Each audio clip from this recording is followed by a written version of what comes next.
Bueno, mira, Pablo, pues contestando para ti y para todo el grupo tu opinión, ¿qué recomendaciones doy en la fijación de límites? La misma definición de límite insalvable, límite firme e insalvable, quiere decir que una vez negociado o impuesto, porque a veces hay que imponerlo, y a veces es posible negociarlo. Pero una vez negociado o impuesto, el límite tiene que ser de una firmeza insalvable. Como si un pajarito se estrellase contra un cristal creyendo que puede pasar. Tiene que estrellarse contra la firmeza de los padres en la fijación de límites. Esa es la primera regla. La segunda regla es que por ningún motivo los límites se negocian o se imponen enojado. Porque si el chamaco te ve enojado, con lo único que se queda es que papá estaba enojado. Pero pierde de vista totalmente el motivo por el cual te enojaste. Y entonces lo vive como una injusticia, y al vivirlo como una injusticia, con mucha facilidad va a repetir la conducta incorrecta. La segunda gran regla es no te enojes. Suavísimo en el modo. Es más, si puedes sonreír, mejor. Una tercera regla es que los límites tienen que dolerle, tienen que importarle, le tienen al muchacho que parecer importantes, ¿sí? No es posible poner límites con algo que no le duele o no le importa. El límite tiene que ser, aparte de lo que ya dije, tiene que ser algo doloroso para él o algo importante para él que amenaza con perder. Y una vez brincado el límite y desarrollado una conducta inconveniente, y una vez que se impone,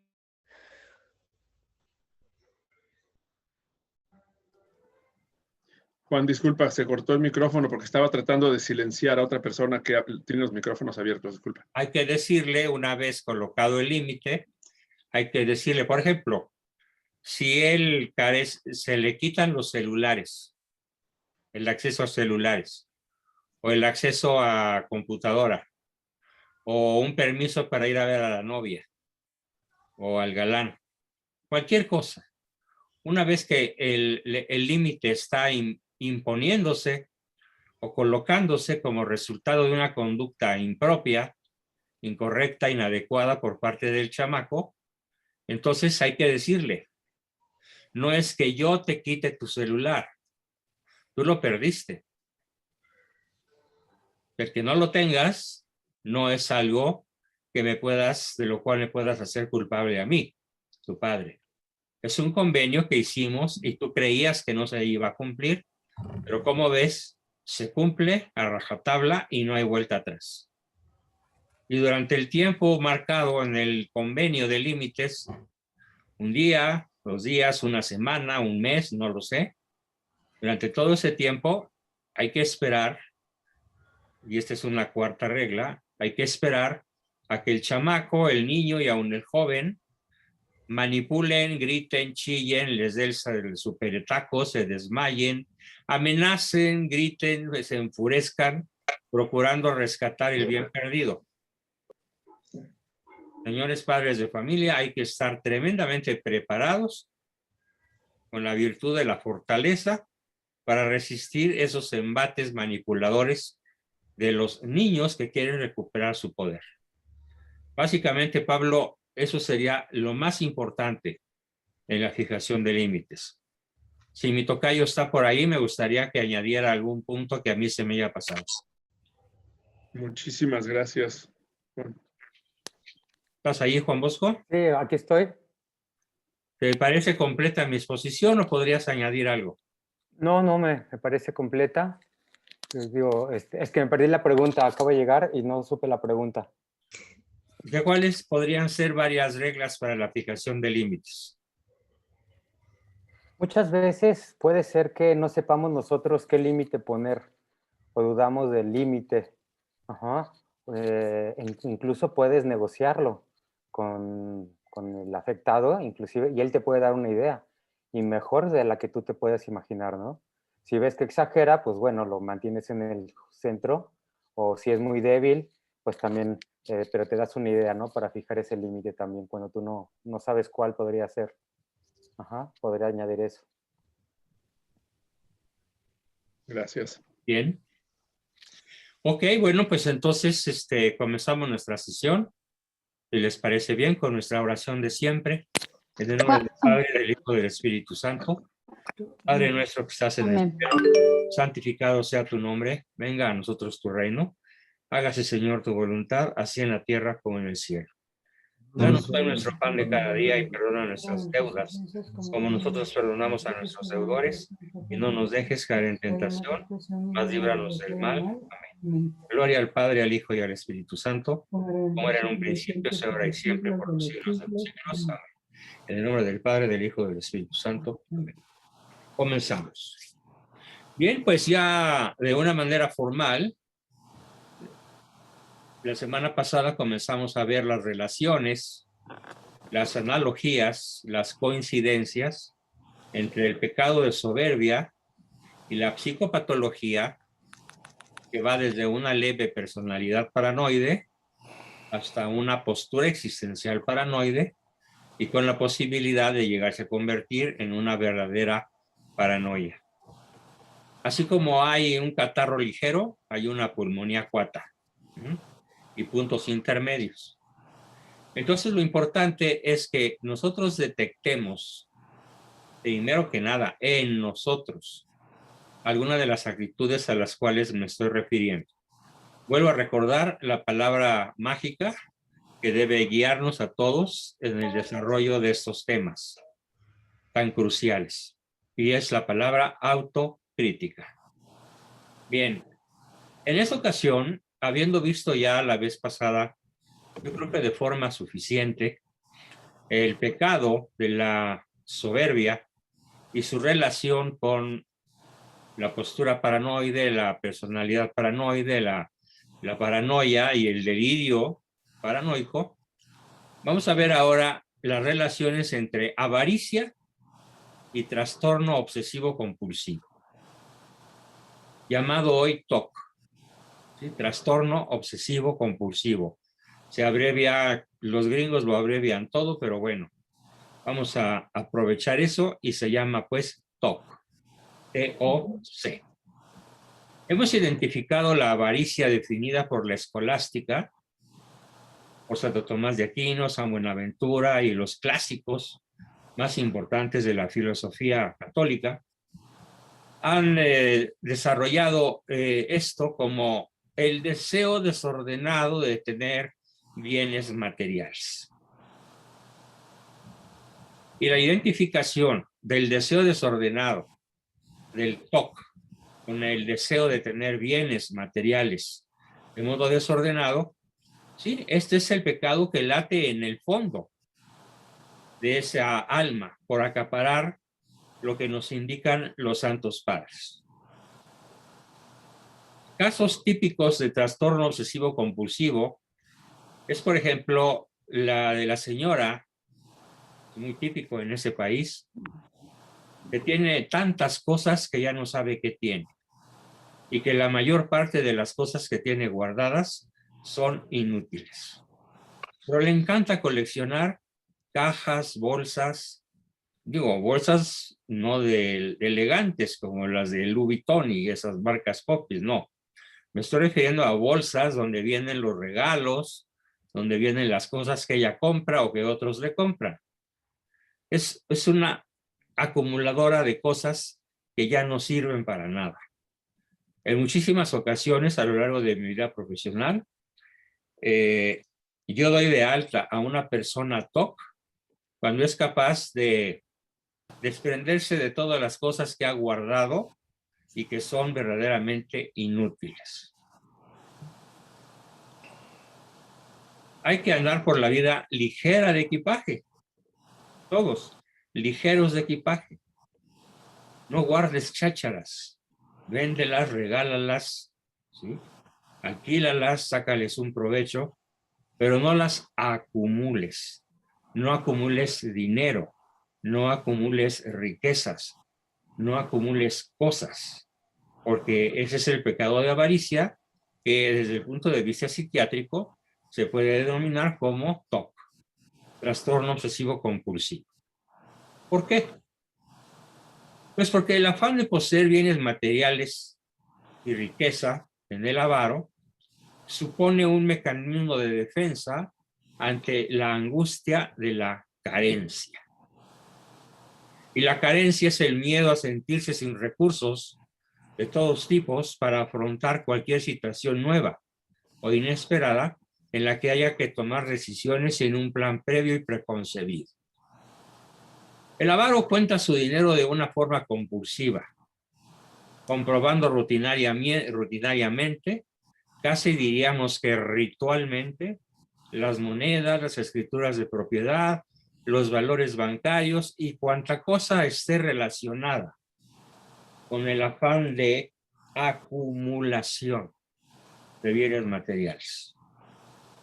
El afán por el orden, por la meticulosidad, lo escrupuloso de su quehacer diario, la falta de espontaneidad, la liberalidad, son corazas que constriñen al obsesivo y al avaro. El avaro está dispuesto a hacer cualquier cosa, cualquier injusticia, a trueque de generar riqueza, de adquirir riqueza.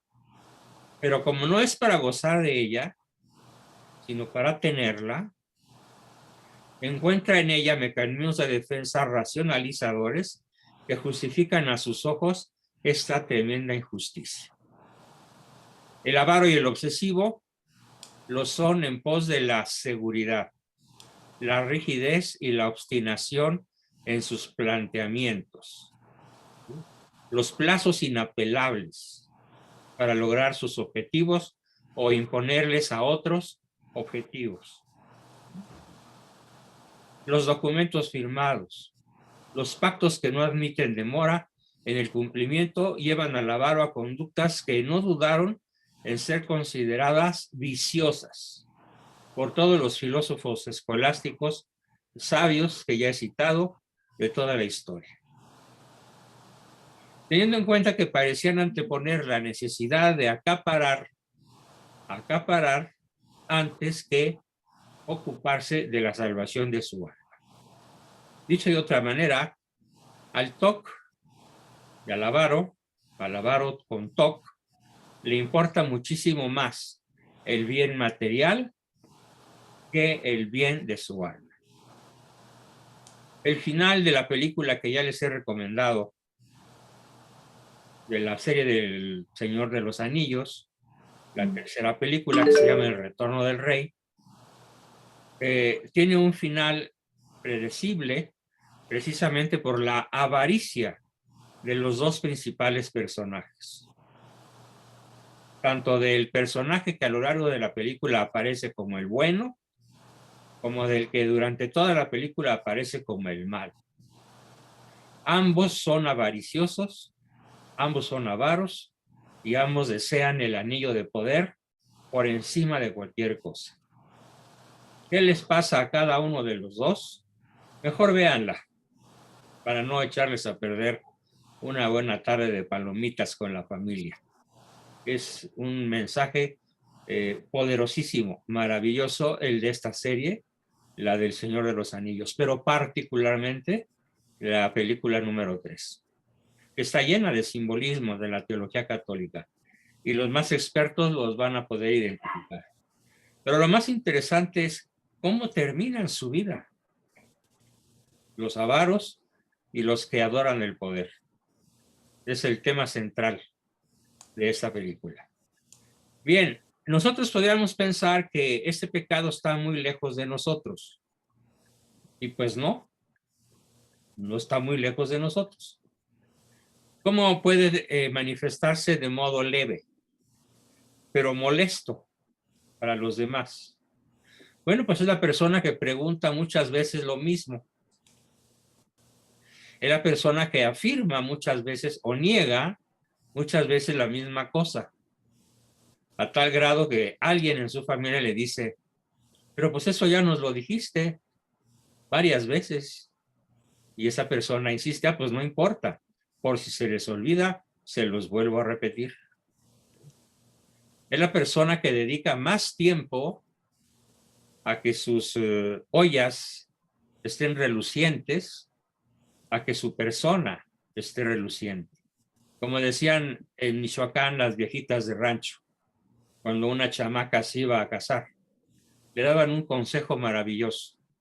Mijita, haz que tu persona brille más que tus trastes, brille más que tus ollas. Con lo cual estaban conjurando el pecado capital del TOC, de dedicarse excesivamente a la limpieza de la cocina, de la recámara, del cuarto de huéspedes, del sótano, de la cochera, de la mugre, del polvo, de los tiliches, pero nunca, nunca, nunca está satisfecha esa persona. Siempre encuentra algo más importante que arreglar, que pasar tiempo de intimidad con los suyos. Bueno, estos son varios ejemplos leves, pero que, qué molestos son, del TOC, el trastorno obsesivo compulsivo. El obsesivo compulsivo también revisa las cosas un montón de veces. Cierra las puertas y a los 10 minutos se pregunta, ¿realmente la habré cerrado? Y va y checa. Y a la media hora, sí, ya chequé, pero la chequeo lo hice bien. Y va una tercera y una cuarta y una quinta.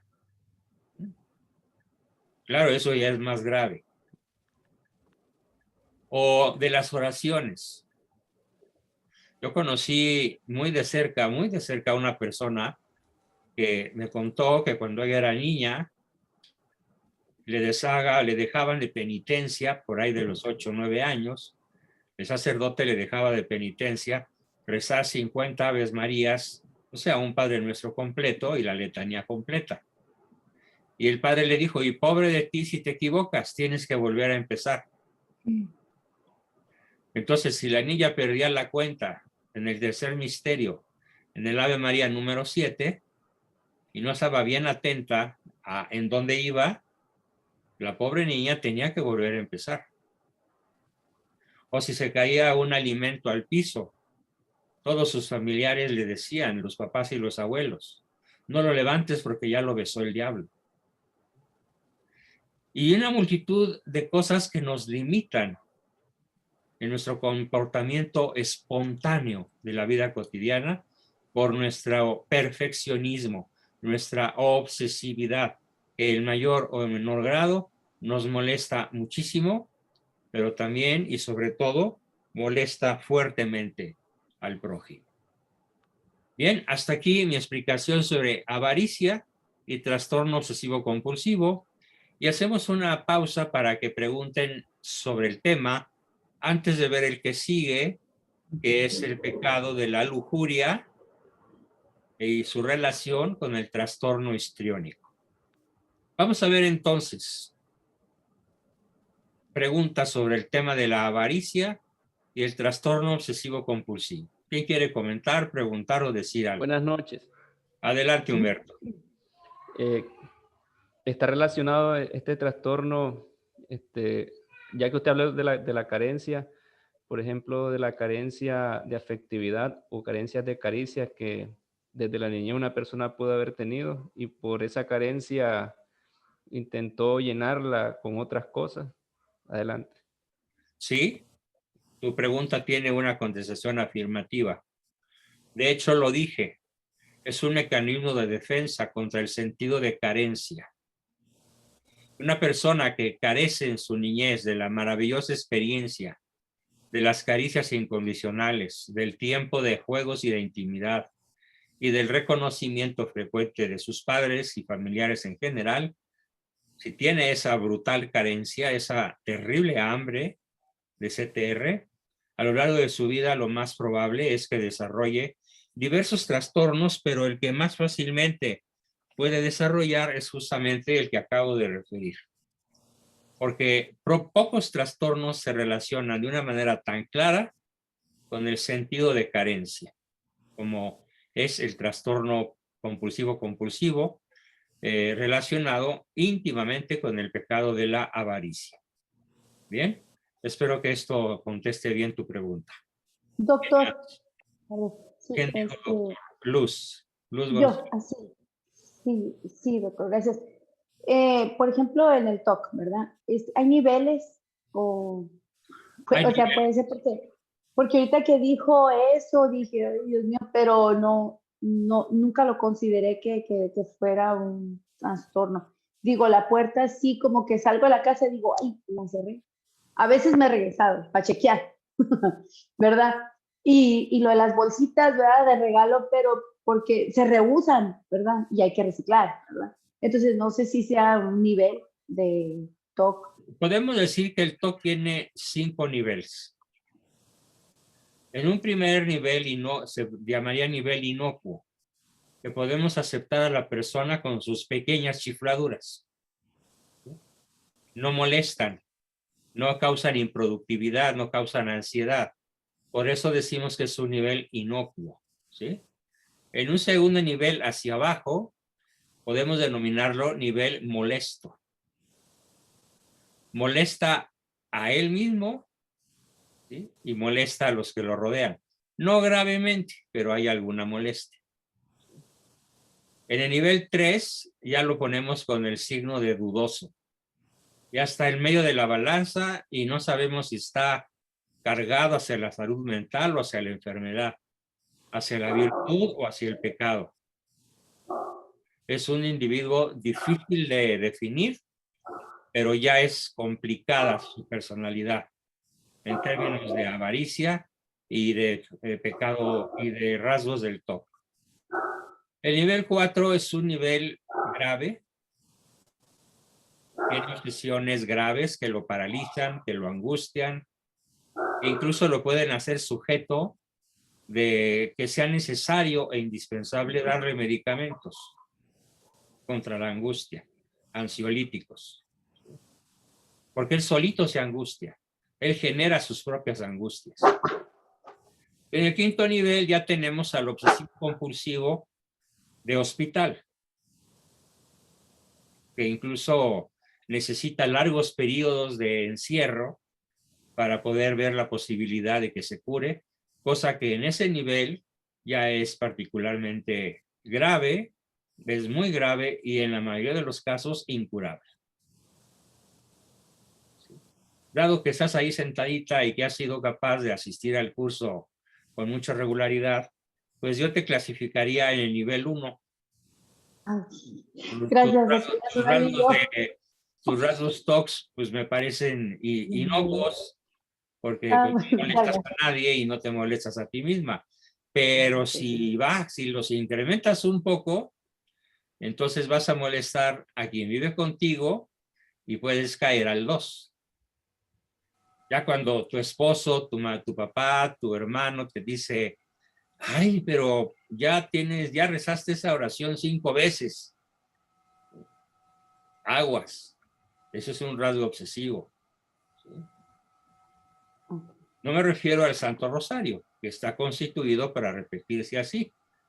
Me refiero a personas que repiten una sola jaculatoria constantemente, pero con el temor de quedar desguarnecidos si no la rezan.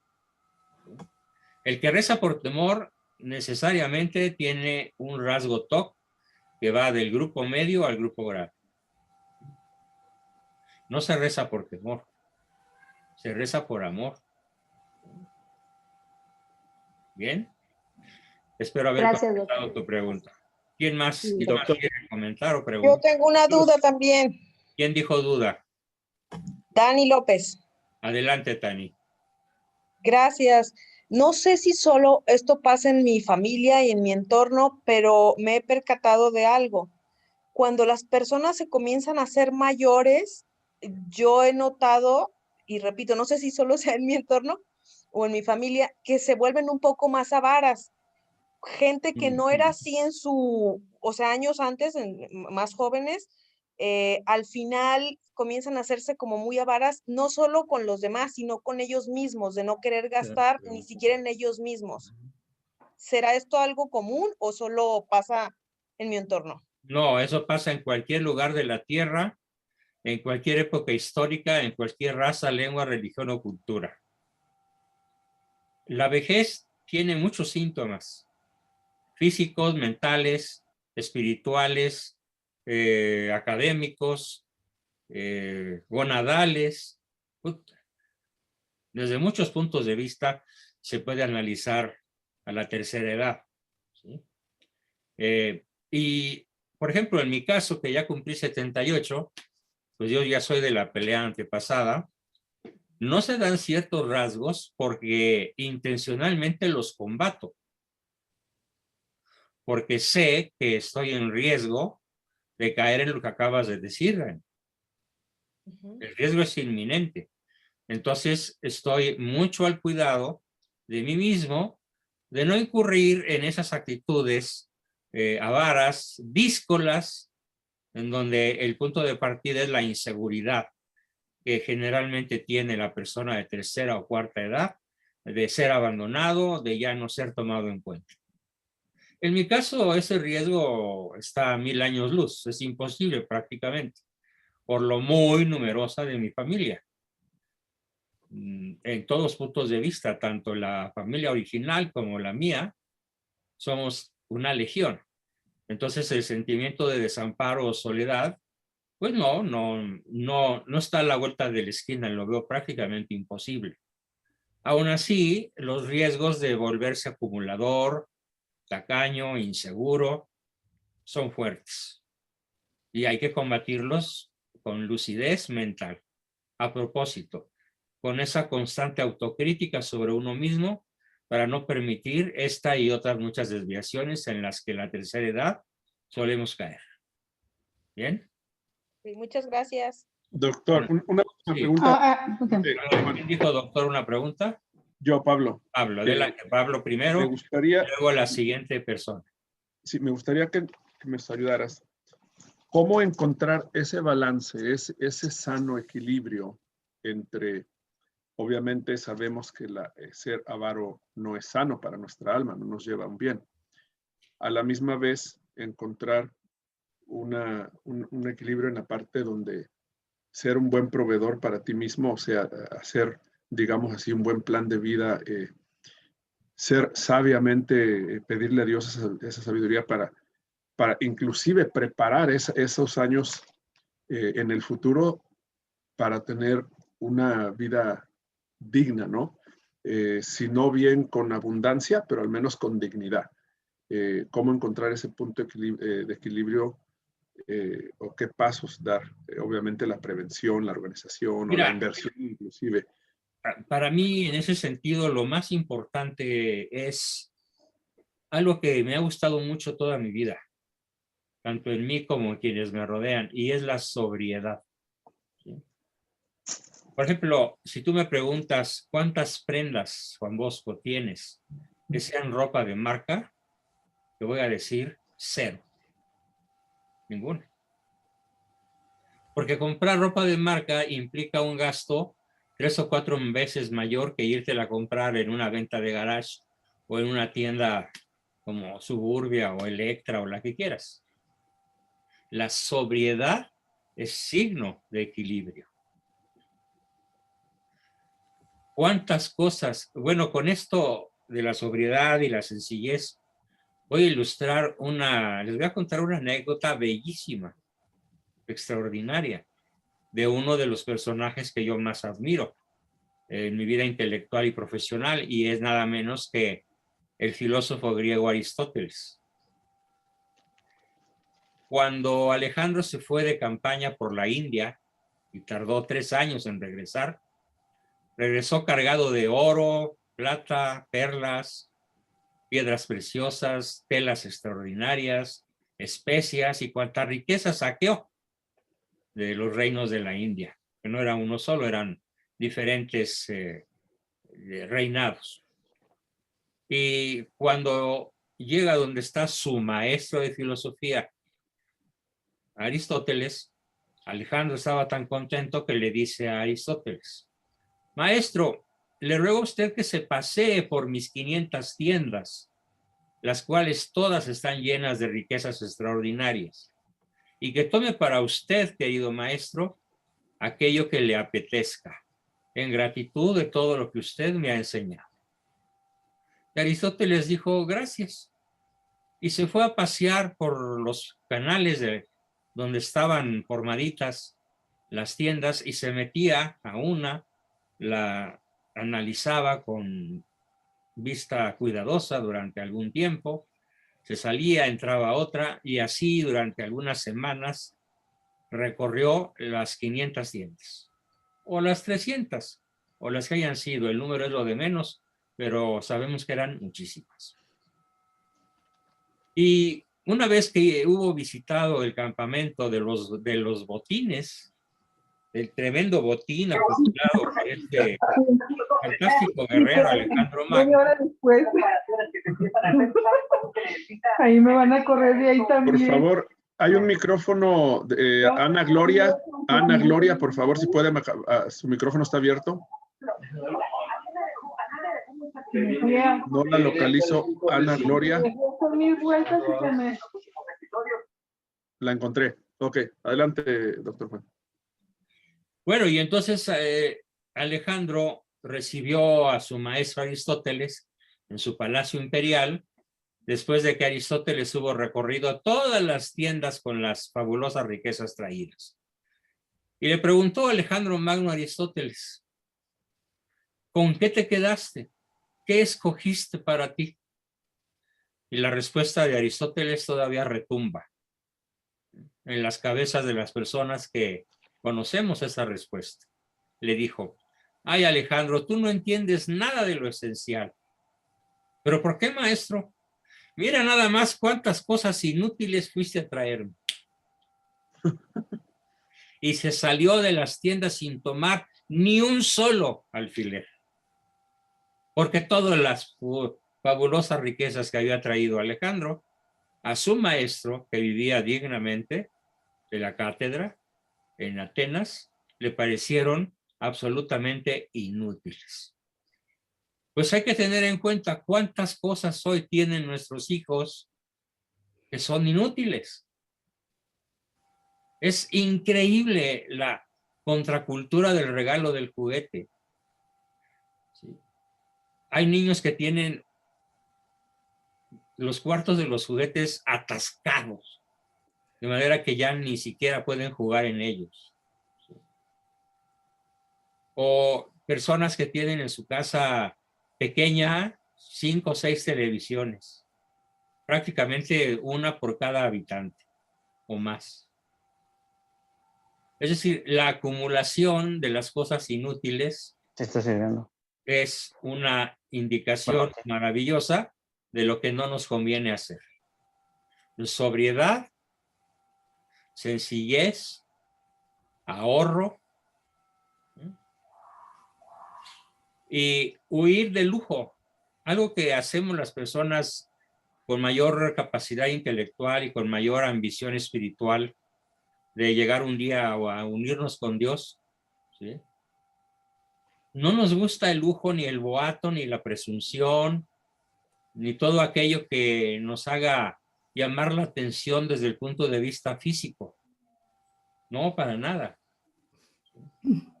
A mí no me interesa que me digan qué bien vestido, qué guapo o qué bien te ves. Eso me vale gorro, porque es algo inútil. A mí lo que me interesa es que lo que yo explico pueda cambiar corazones y convertir inteligencias a la aceptación y la búsqueda, o a la búsqueda y a la aceptación del bien, la verdad y la belleza absolutos. Cuando nos enfocamos a los valores superiores, es que el pecado de la avaricia está bastante alejado. Sería mi respuesta, Pablito. Muchísimas gracias, Juan, de todo corazón, por sus Sobriedad, palabras. Me sencillez. ayudan mucho. Carlos Fernández quiere preguntar, levantó la mano. Gaby, dice Gaby. Adelante, Gaby. ¿Cómo está, Juan Bosco? Buenas tardes. Pues hoy no muy bien, pero aquí estamos. con un dolor tremendo en la axila. Antes de trabajar tuve que tomarme un par de pregabalinas, porque con el favor. muy terrible, pero aquí estoy con mucho gusto con ustedes. Con el favor de Dios, que mejore pronto en oración por usted. ¿Qué le iba a decir, Juan Bosco? Ahorita me abrió los ojos ahorita con esto que dice, porque yo la verdad, aquí confesándome, ¿no?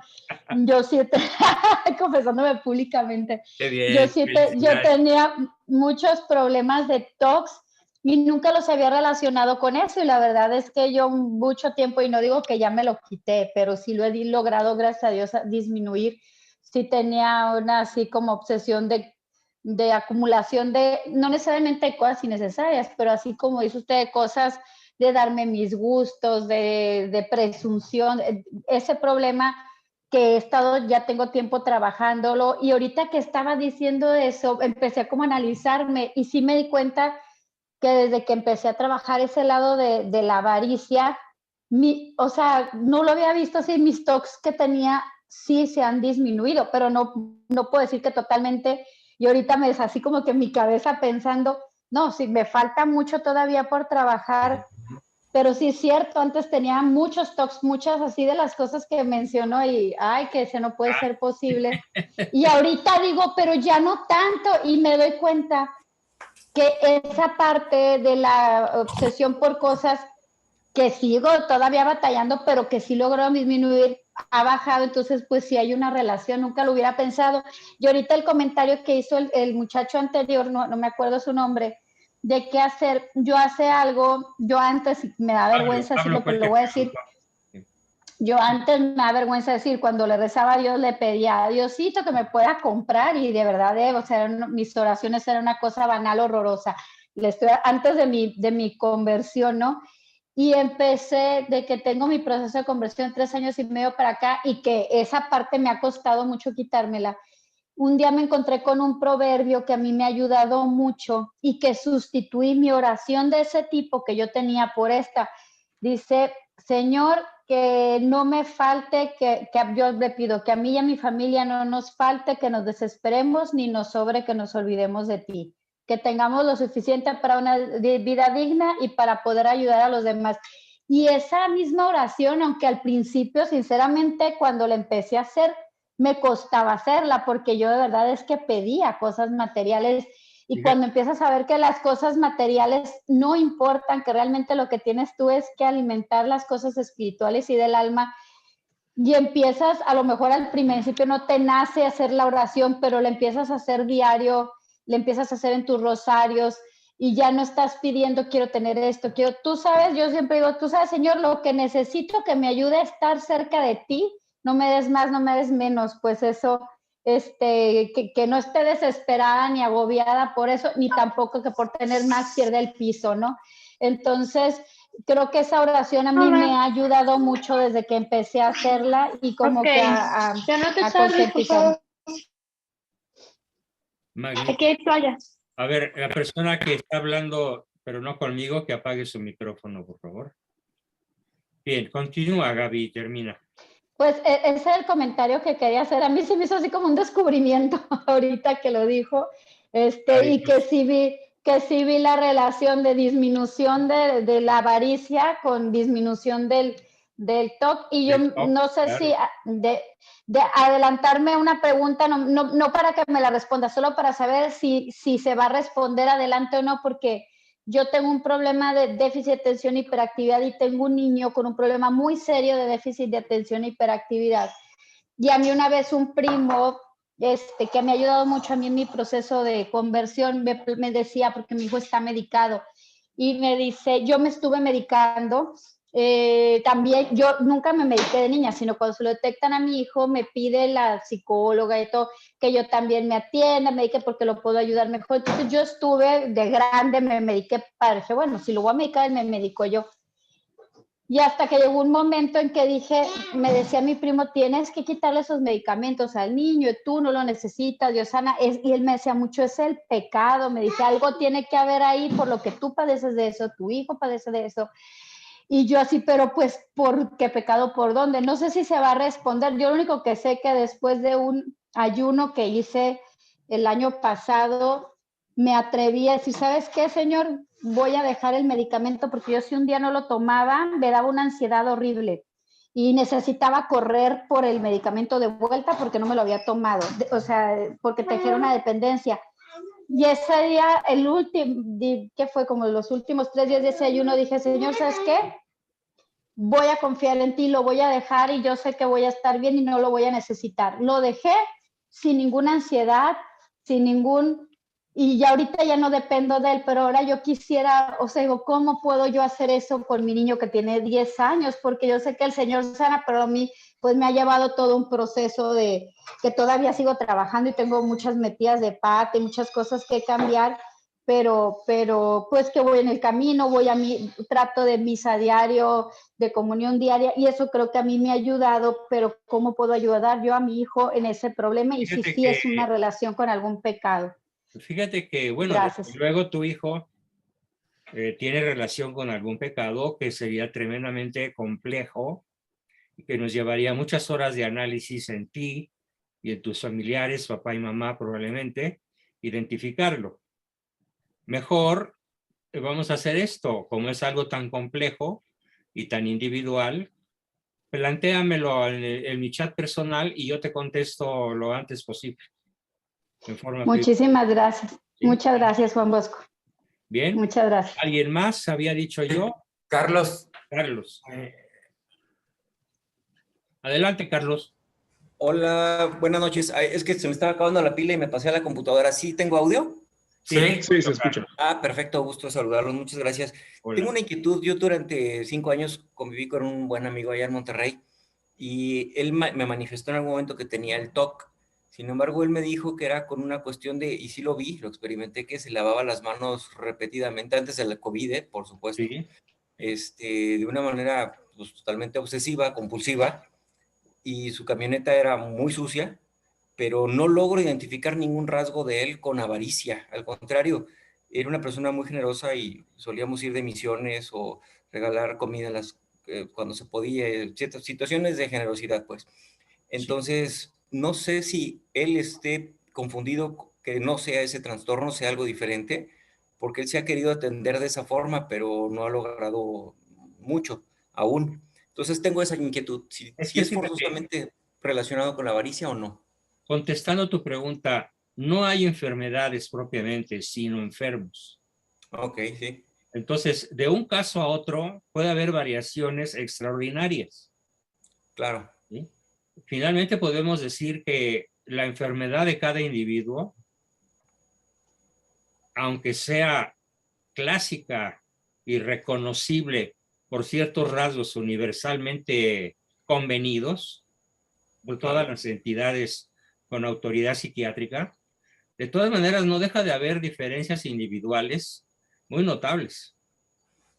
Claro. Y en este caso se trata de un TOC, pero desaliñado, de un TOC, digamos, desprendido, es más, desaprensivo, Sí. lo cual quiere decir que tiene que tener necesariamente en su vida largas horas de tristeza o depresión.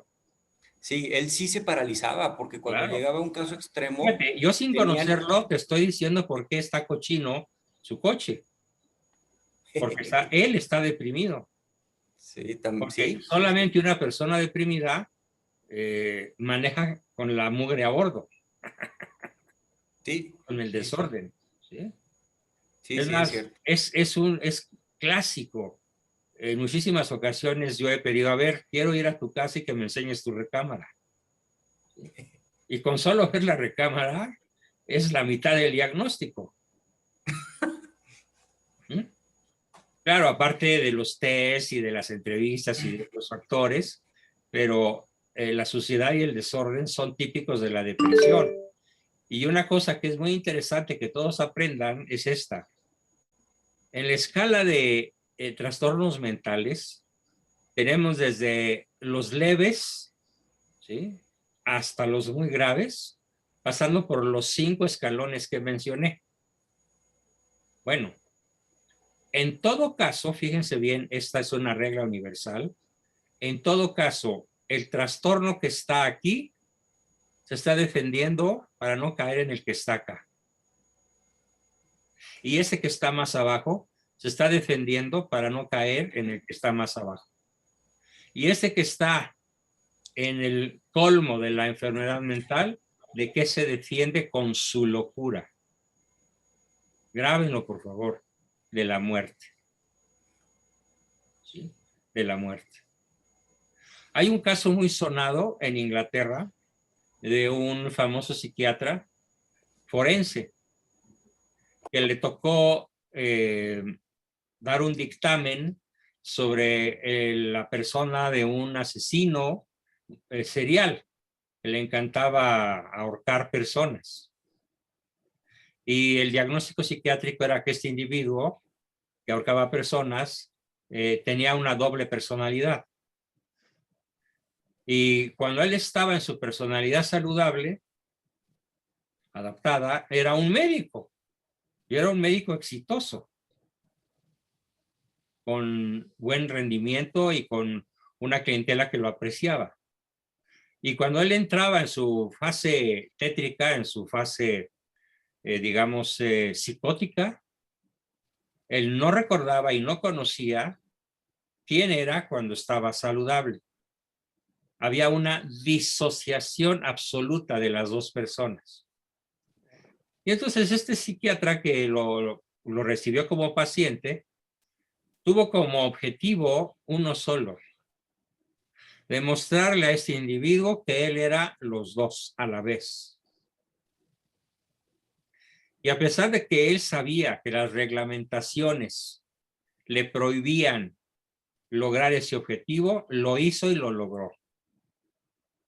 ¿Cuál fue el resultado de que el paciente se enterase de que él era el asesino a la vez que el médico famoso? Se suicidó. Y el comité inglés de asociación, o como se llame, de psiquiatras, le quitó el permiso a este doctor por haber hecho algo cruel e indebidamente brutal, agresivo. Este eres tú. En vez de buscar otras muchas rutas para hacerlo a esta persona no peligroso. Pero al demostrarle que él era los dos, lo hizo peligroso. ¿Qué tanto? Tanto que se quitó la vida. Entonces, ahora, para arriba, la persona sana, como muchos del grupo lo son, la bien adaptada, productiva, que tiene una buena relación de pareja, que tiene una buena fama con sus hijos, cosa muy difícil en esta época, que es honesto, que gana bien el pan con el sudor de su frente. Bueno, hay que acordarnos de aquel famoso dicho que dice: de músico, poeta y loco, todos tenemos un poco.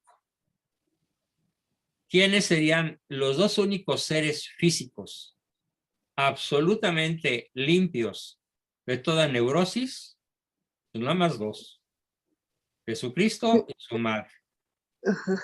Punto. Además, estoy a punto de adquirir un libro. No pude hacerlo por razones de lo mucho que me distrae el dolor que me atenaza.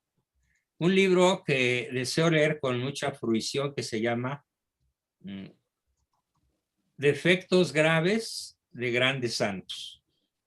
¿Sí? Defectos graves de grandes santos. Hasta los santos tienen alguna de estas cosas. Lo que pasa es que la práctica heroica de la caridad cristiana, de las virtudes cristianas, los elevan a la categoría de santidad, pero no dejan de tener defectos. Es muy conocida la manera en la cual se llevaban San Pedro y San Pablo.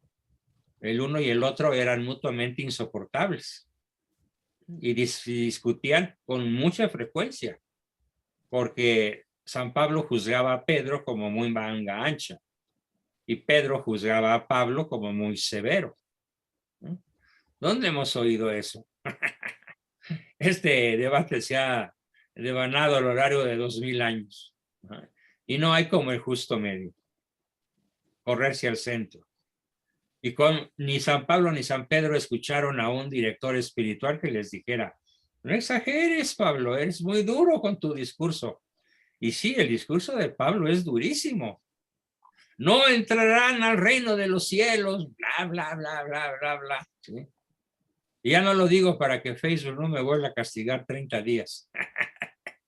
Si leo la epístola de San Pablo, ¿no? En donde habla de quién no se va a salvar, de quién se va a condenar.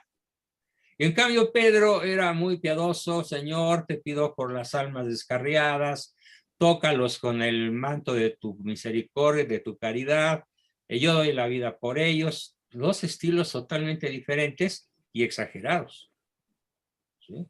La rudeza de Pablo y la debilidad de Pedro. Debilidad que ya había demostrado antes de otras maneras, ¿no? Cuando traiciona a Cristo 3 veces, por ejemplo, ¿no? Pablo no lo hubiera hecho de haber estado ahí. Entonces, y si vemos la vida, por ejemplo, de Santo Tomás de Aquino, el santo más famoso en el intelecto, en el universo intelectual de la Iglesia Católica, él, un poco antes de morir, quería quemar toda su obra, porque se había dado cuenta de que contenía errores. Y sí, tiene errores la obra de Santo Tomás. Un gran error que tiene la obra de Santo Tomás es cómo describe a la mujer como un ser inferior al hombre. Y se equivocó rotundamente. Entonces, ¿por qué digo todo esto? Porque no podemos aspirar a la perfección. Aspirar a la perfección es un rasgo TOC. Es un rasgo enfermizo. Podemos aspirar a la excelencia, que es algo muy diferente. La excelencia sería buscar lo óptimo factible. Lo que es mejor, pero dentro de los índices de factibilidad, no de perfección. ¿Sí? Lo óptimo factible. ¿Por qué? Porque nadie está obligado a la santidad perfecta en el sentido que lo es solo Dios. Sí, pregunta. Sí, a ver si esto estoy mal o estoy bien. Yo siempre he pensado que una de las mejores cosas que tiene el ser humano, si no es que la mejor, es que somos perfectibles, que siempre podemos ser mejores. Eso no me ubica en esa situación porque yo soy consciente que nunca llegaremos a la perfección, pero siempre podemos mejorar.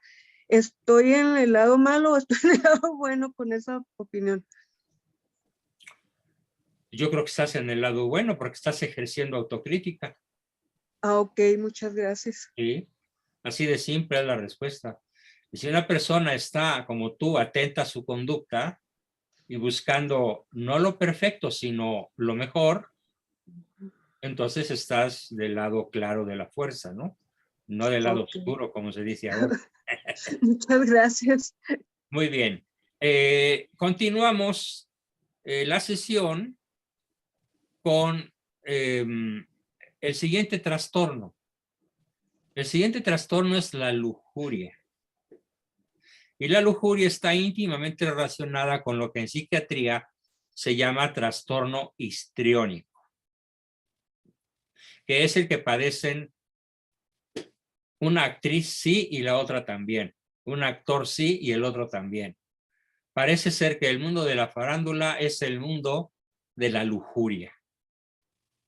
Incluso chamaquitas, aquellas que, no digo nombres, 3 o 4 chamaquitas que fueron modelos de pureza en muchas de las películas de Walt Disney, hoy son sex symbol. ¿Sí? Son lujuriosas, a manos llenas y sin importarles absolutamente nada más que el dinero, el poder y la fama. Y sobre todo, pues viva el rey ha muerto, viva el rey. Y pasan de una cama a otra, como una mariposa pasa de una flor a otra. ¿Por qué? Porque en general el mundo de la farándula está lleno de una patología que se llama trastorno histriónico. El histrionismo, el ser histriónico, nos da mucha capacidad para ser actores, para fingir, para mentir, para ser exagerado, maníaco, dado a la lujuria, a la diversión, al baile, al desenfreno. La lujuria está considerada como pecado capital por la Iglesia, y tanto como la histeria, desde el punto de vista de la medicina clásica, inciden ambos, los escolásticos y la medicina, inciden sobre la importancia de los temas relacionados con la sexualidad, que han tenido como objeto de controversia y han supuesto como forma de ejercer un control sobre el individuo. Los escolásticos fueron conscientes de que la lujuria no solo supone el desenfreno en los apetitos carnales o venéreos, sino que supone también el deleite en cualquier abundancia y superfluidad de las cosas corporales, la pérdida del control de la mente, la inconstancia, la preferencia por los bienes del mundo y el horror al futuro. Todas estas características que configuran una personalidad anclada en el presente, ojo, deseosa de gozar aquí y ahora, inmediatamente, de los placeres, de manera superficial y cambiante, con poca capacidad para posponer la satisfacción y con emotividad exagerada, están presentes en el trastorno de personalidad histriónico. Ese trastorno de personalidad, que se ha diferenciado del diagnóstico clásico de la histeria, ha asumido de los aspectos de teatralidad. Sí, el histérico es el que sufre ese trastorno de personalidad, es muy teatral, es muy sugestionable y tiene un comportamiento seductor. Si bien no participa de los síntomas de conversión y de los síntomas disociativos. ¿Esto qué quiere decir? Pues que no se enferma del cuerpo por sus delirios mentales. Y también quiere decir que no genera doble personalidad. El histriónico no desarrolla doble personalidad, como el caso del psiquiatra que les conté, que ya nos ocuparemos de ese trastorno. Tanto la lujuria como el trastorno de personalidad histriónico, en ambos, late un fondo de inconstancia, teatralidad e inautenticidad, que hace anteponer las satisfacciones inmediatas y superficiales a los vínculos profundos, sean en relación con Dios o con los hombres. A los escolásticos les parecía preocupar especialmente el protagonismo que lo carnal adquiría en el contexto de la lujuria. ¿Por qué les llamaba, y a mí también, tanto la atención el protagonismo de la persona lujuriosa? Porque esto necesariamente aparta al individuo de Dios. En la personalidad histriónica nos encontramos con que el cuerpo adquiere un protagonismo expresivo, con una total plasticidad, incluso a nivel gestual, para obtener la recompensa narcisista que necesita.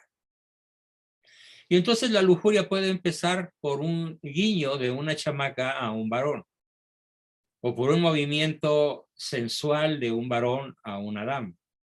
Pero también en la homosexualidad se da el inicio de los gestos corporales para lograr un objetivo de carácter lujurioso, de carácter placentero. El cuerpo pues adquiere un protagonismo expresivo, con una total plasticidad, incluso a nivel de gestos, para obtener la recompensa narcisista que el lujurioso necesita. Esta plasticidad, que se percibe como inconstancia, impide en consecuencia el establecimiento de relaciones definitivas, de relaciones para siempre. Entonces la persona que padece de este trastorno histriónico y que es particularmente lujuriosa, tiene muchísimas dificultades para sostener de por vida un matrimonio monógamo con una sola mujer. Prácticamente va a ser muy inconstante, muy inestable y va a andar de una florecita a otra. Bien, sobre la lujuria y el trastorno histriónico, tenemos un ratito para sus preguntas y comentarios. Adelante. Doctor, pero aquí en lo que comentas de que va a ser muy difícil que se sostenga y tal, digo, una persona que no lo trabaja y que no tiene la gracia de Dios y demás, o sea, porque pues hay muchísima gente que puede tener esa tendencia y pues los que decidan no seguirla, pues podrán, ¿cómo se llama? Ser exitosos en su matrimonio, digo. A ver, es que hay que entender la lujuria desde un doble punto de vista. Ok. El lujurioso histriónico que no se aguanta y que sigue aquella canción que decía, dale alegría a tu puerco Macarena. ¿Sí la escuchaste? Bueno, una de mis hijas pequeñas, cuando le tocó escuchar por primera vez esa canción en la radio y entendió el sentido oculto de esa canción, dijo, mira papá, debería llamarse Dale alegría a tu puerco Macarena. Entonces, ¿a qué nos está incitando el darle alegría a tu cuerpo, Macarena? A la lujuria. Y se volvió una especie de himno nacional durante meses y aún años enteros entre los aficionados al fútbol. De este país, de México sobre todo, no sé de otros países, pero en México así lo fue. Lo mismo que aquella otra famosísima y escultural muchacha que se puso con una blusita que nada más le tapaba una ligera parte del busto, a moverlo de una manera espectacularmente lujuriosa, mientras la chiquitibún. La chiquitibún, y hasta se le quedó la chiquitibún. Entonces, eso es justamente lo que hace la mayoría, darle alegría a su cuerpo, Macarena. Una minoría selecta, vamos a sentir la atracción lujuriosa, sí, pero no vamos a querer darle cauce. Por más duro que sea el jalón de la lujuria, la persona virtuosa lo va a domeñar. Hay una anécdota sobre Santo Tomás de Aquino maravillosa, que cuentan sus biógrafos que él era un hombre muy guapo. Era un fraile físicamente alto, guapo, atractivo. Y a él lo perseguían mucho las chicas, querían acostar con él, querían llevárselo a la camita, ¿no? Y él tenía cerca de sí antorchas.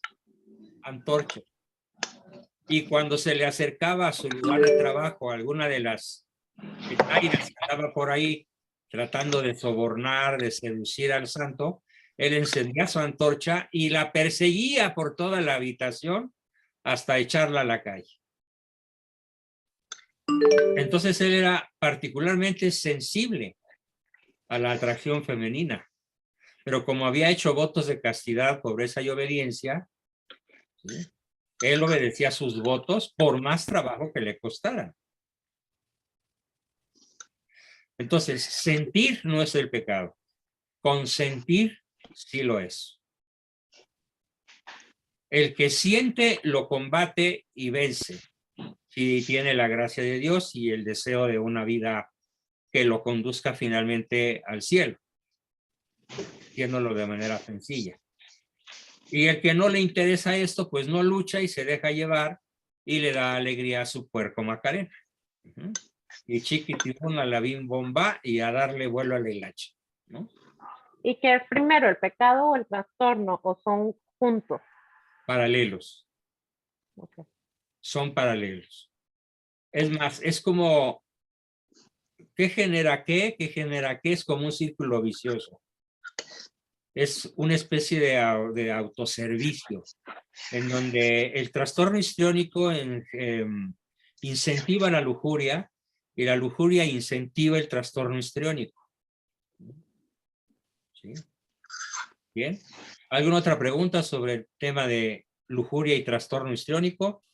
Adelante. Lupita, buenas noches, maestro. Buenas noches, compañeros.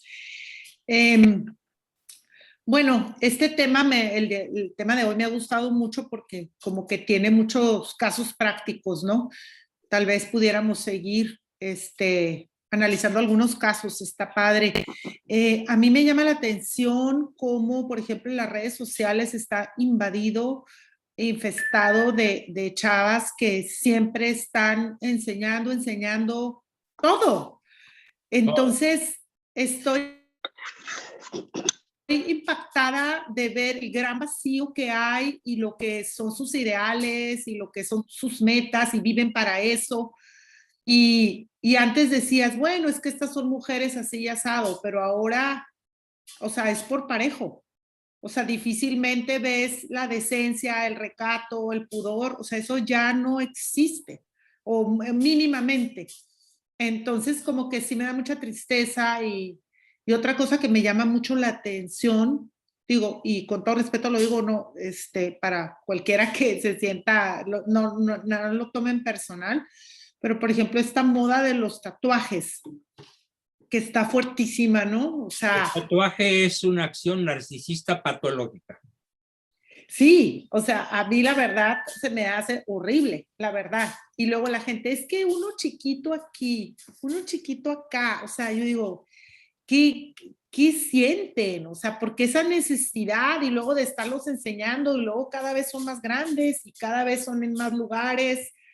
Y pues la verdad que sí, unas conductas y ya súper bien visto, o sea, cool, o sea, a todo dar, estás en la onda y todo eso, o sea, no sé, soy como que muy conservadora en eso. Si uno, por ejemplo, te pintas el pelo y te cansa y al año lo quieres de otro color y esto y lo otro, o sea, ahorita una moda, ahorita otra, pues está bien, pero un tatuaje y ya te lo dejas para el resto de tu vida, o sea, al ratito te aburre, yo pienso. Pues deja tú que aburra, eso no es el problema. No. El problema es que es un acto narcisista. Ajá. Porque quien exhibe un tatuaje invariablemente atrae la mirada de cientos de miles de personas a lo largo de su vida. Sí. Ya sea que no, la y es que o la envidien o la imiten. Pero lo que un sea, tatuaje pero es absolutamente una atracción, una forma de decir, hey, aquí estoy yo, mírenme. Y lograr esa falsa caricia que en cierta forma la satisface por un rato. Pero como esta satisfacción es transitoria, pues se hace un tatuaje más grande. Ajá. O pero, más llamativo. Doctor, O más pero hay quienes, perdón, pero hay quienes se los hacen en partes que no son notorias. Claro, pero los ve su pareja. Ya sea ocasional, generalmente ocasional y difícilmente permanente. Pero no en todos los casos. No, sí. Invariablemente el tatuaje es una forma patológica de comportamiento. Oh, wow. Desde leve hasta muy grave. Que cae dentro de lo que es el trastorno narcisista. Solo los narcisistas procuran llamar la atención de esa manera. Las personas normales no necesitamos llamar la atención de ninguna manera. Lo que queremos es hacer bien nuestro trabajo de servicio al prójimo, pero no porque queramos llamar la atención. ¿Sí? Por ejemplo, yo digo porque mi hermano se tatuó aquí en esta parte de aquí que no se ve, el nombre de su nieto, porque lo quiere tanto y se lo tatuó ahí porque ama a su nieto y mi esposo trae mi nombre, pero acá en la espalda, o sea, pero pues, porque me quiere mucho. No dejan de ser acciones narcisistas. ¿Sí? Digamos, inocuas, pero lo son. Ay, Dios. Gracias. Y cuando alguien cede a algo, pues ya el siguiente pasito hacia abajo es menos complicado. Es más fácil darlo. Una pregunta. Adelante, ¿quién dijo una pregunta? Ricardo. Ricardo, adelante, Richard. A ver, dos cosas. La primera, según lo que yo estaba leyendo en unos libros espirituales, la lujuria, uno de los rasgos que tiene la lujuria es que se le aumenta la agresividad, la violencia. La pregunta es ¿por qué? El segundo dato. En los tatuajes, yo estoy totalmente opuesto a los tatuajes. Sin embargo, en Medio Oriente, especialmente en Israel, debido al rechazo que han tenido los cristianos, como una forma que han tenido los cristianos de marcarse el sello, es de tatuarse una cruz de Jerusalén en el hombro. Y eso inclusive hasta los mismos sacerdotes. Pero lo hacen para dar testimonio de Cristo, para decir, somos de Cristo, aún en caso de que nos maten, seguimos siendo de Cristo, para poder identificarlos. ¿Eso en dónde sucede? En Jerusalén. Ah, mira. En Jerusalén, en Siria, pero se tatúan la cruz de Jerusalén, que es la cruz cuadrada, con 4 cruces en cada una de las esquinas sí, la libres. conozco. Sí. Y abajo lo que hacen es que muchos le ponen abajo las fechas en que estuvieron en Jerusalén en caso de que estén de peregrinaje. Y curiosamente hay tatuadores que son sacerdotes católicos, pero es lo único que tatúan, ese símbolo.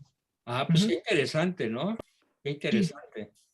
Ahí yo no vería narcisismo, al contrario, yo ahí vería una valentía formidable, porque ellos saben que van a ser vistos y van a ser perseguidos. De hecho, la persecución desde el Mediterráneo hasta China es una persecución brutal. Así. O sea, si medimos en número de kilómetros cuadrados, en qué países persiguen a los cristianos, es bastante mayor esa extensión territorial que aquella en donde los cristianos podemos ser libres. De hecho, sí. Entonces, pero... Ciudadanos. Sí, entonces ese es uno, dos. Y dos, quería confirmar lo que le había comentado de lo de la agresividad en las personas que son excesivamente lujuriosas. Ah, pues te lo voy a explicar. Fíjate que hay un centro neurológico. Hay un centro neurológico que pone en acción una cierta música que fue construida a partir de la década de los 60. La música rock fue construida de modo intencional por una serie de especialistas para despertar el cerebro reptiliano de todo ser humano. Todo ser humano tiene una zona que se llama límbica, la zona límbica, que está en la base del cráneo, en la base del cerebro, perdón, y que es el centro de la ira, de la lujuria, de la agresividad, de las reacciones impulsivas. Es un solo centro neurológico que controla a la vez la ira, el deseo sexual, la agresividad y la capacidad para defenderse. Ese centro nervioso ha sido brutalmente estimulado por la música Beatle, y desde que se inventó la música Beatle, la juventud norteamericana ha sido empujada, literalmente empujada en masa al consumo de drogas, gracias a la excitación del centro nervioso llamado zona límbica o cerebro reptiliano. Pero está tan juntito todo que la reacción neurológica está profundamente ligada. De hecho, ¿qué hace un violador? Un violador, para poder violar, necesita estar no solo excitado, necesita estar iracundo, necesita desarrollar un odio tremendo contra la mujer a la que va a violar, ¿sí? Una agresividad desbordante, si no, no la viola. Si siente algo de ternura o algo de gusto estético, pues se inhibe la agresividad.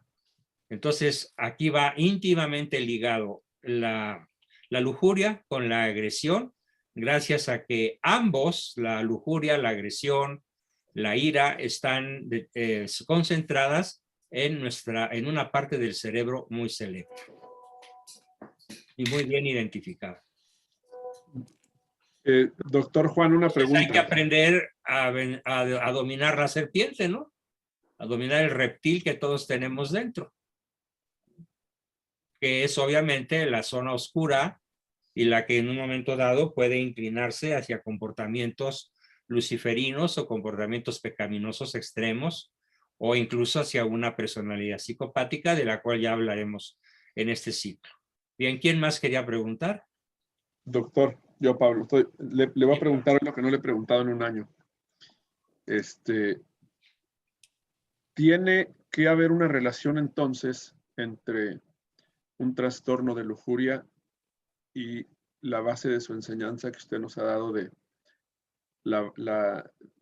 una persona con lujuria puede ser una persona que también carezca de las necesidades básicas, ¿no? Por supuesto. El lujurioso, sobre todo el lujurioso agresivo, el que no respeta la dignidad de las mujeres, es más, ni siquiera de su propia novia o esposa o amante, y luego resulta que las esposas, novias o amantes maltratadas, pues se ponen a cantar la canción de Dulce, ¿no? Haz conmigo lo que quieras, reina, esclava o mujer, pero déjame volver contigo. ¿Por qué la chica maltratada prefiere continuar con el maltrato en vez de romper con la relación? Porque como lo hemos dicho, las caricias agresivas o negativas alimentan.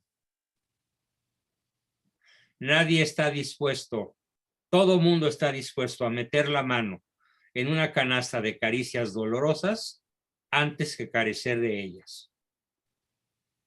Entonces, lo peor que puede padecer un ser humano son las carencias de CTR, y sí, las carencias lo van a empujar a ser lujurioso, histriónico y agresivo. Ciertamente. Sí. Basta con analizar en detalle la infancia, la educación, el desarrollo, y vamos a encontrar enormes carencias afectivas de CTR en las personas que tienen cualquier trastorno. ¿Sí? Bien. O sea que todo se relaciona totalmente con nuestra infancia y con la forma en que fuimos amados o no amados, ¿no? Así es. En la forma en la que recibimos, en la forma en que nos dieron, más bien, en la forma en la cual percibimos el CTR de nuestros padres y abuelos y similares, es como vamos a desarrollarnos con más facilidad que de cualquier otra manera. La forma en la que se satisfizo o no el grupo de hambres básicas es un componente extremadamente importante en la personalidad. Sobre todo cuando ha habido carencias. Es fácil sobreponerse a las caricias negativas. Es más difícil sobreponerse a las caricias falsas o de lástima o condicionales. Pero a la carencia de CTR, pocos pueden sobreponerse. De ahí que podemos decir que en estos pecados pueden darse atenuantes. Por esa razón, la autocrítica, el propio examen de conciencia, nos va a marcar incluso nuestro propio grado de culpabilidad o inocencia. Si somos honestos con nosotros mismos. Bien. ¿Te contesta esto tu pregunta? Totalmente. Gracias. Una pregunta, doctor. Una pregunta, Humberto. También creo que además de carecer de caricias, también puede influir la parte cultural o educativa. Porque, por ejemplo, en mi familia, pues la parte de los varones, fue una enseñanza fuerte de lo que es el machismo. Y dentro del machismo, casi como dogma va la lujuria, es decir, el ser mujeriego y toda esa cuestión. Por supuesto, así, el machismo es un prototipo lujurioso. Así, entonces, eso por ese lado. Entonces, pienso que también tiene que ver ahí una cuestión de educación. Y la otra cosa, me gustaría saber qué significa la expresión plana de las emociones, que es uno de los síntomas que presenta la personalidad histriónica. Cuando dice que presenta cambios rápidos y expresión plana de las emociones, ¿qué quiere decir eso? Pasa de la risa al llanto o a la indiferencia con absoluta facilidad. Que no podría, un actor adulto, profesional, no podría ser actor si no puede hacer eso voluntariamente. Por eso es tan difícil encontrar un personaje de la farándula virtuoso, estable. con una relación conyugal de toda la vida. Sí los hay, pero se cuentan con los dedos de la mano izquierda y sobran. Por su misma facilidad para pasar de la risa al llanto, del llanto a la indiferencia, de la indiferencia a la exaltación iracunda, en cuestión de segundos. Espero contestar tu inquietud. O sea que eso, en la cuestión teatral, eso sería una virtud en la cuestión teatral. Ese defecto. No es una virtud, es una habilidad. Estoy siendo irónico. Para el teatrista, pues, pero es una habilidad, es la habilidad histriónica. El histrionismo no es una virtud. En general es un pecado ligado a la lujuria. Pero cuando se da en un actor profesional, y realmente así lo es profesional, es una habilidad muy notable. Que además le puede dar la facilidad de ser un lujurioso. Porque dime tú, ¿cuántos actores y actrices se enredan sexualmente en las filmaciones? Ese es el pan nuestro de cada día. Yo, por ejemplo, de las series de televisión que veo por razones de carácter profesional y también para divertirme, luego checo en la red y me doy cuenta que el actor fulano de tal está súper enamorado de la heroína, resulta que en la vida real la engaña, porque anda con otra que también está en el rodamiento de la serie o de la película. Como Will Smith. Exacto. La historia de Will Smith es clásica. Si la conoces, platícanosla. Que salió que su mujer andaba con otro, él se daba cuenta y no le importaba, y él también tenía sus amantes, y todo bien, todo tranquilo.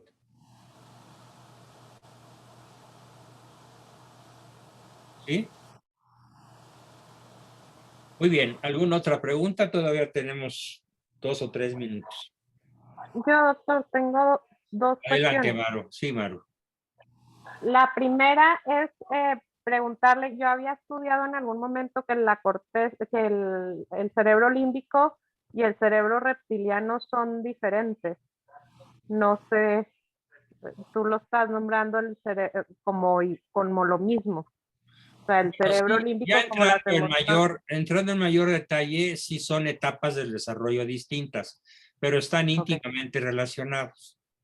Ah, ok.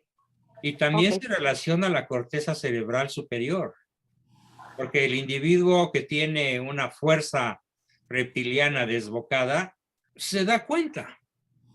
Allí viene el pecado, al consentirlo. Y la segunda cosa, digo, ya te había comentado alguna vez que a mí me encantaban todas las cuestiones conspirativas, la verdad es que ya las he dejado, pero entiendo cómo asocian a todos estos factores y los grandes estrellas de la música a esta conspiración, porque pues es gente que tiene este desorden histriónico y la lujuria y tal, que van llevando también a las masas a este mismo estado en el que ellos viven.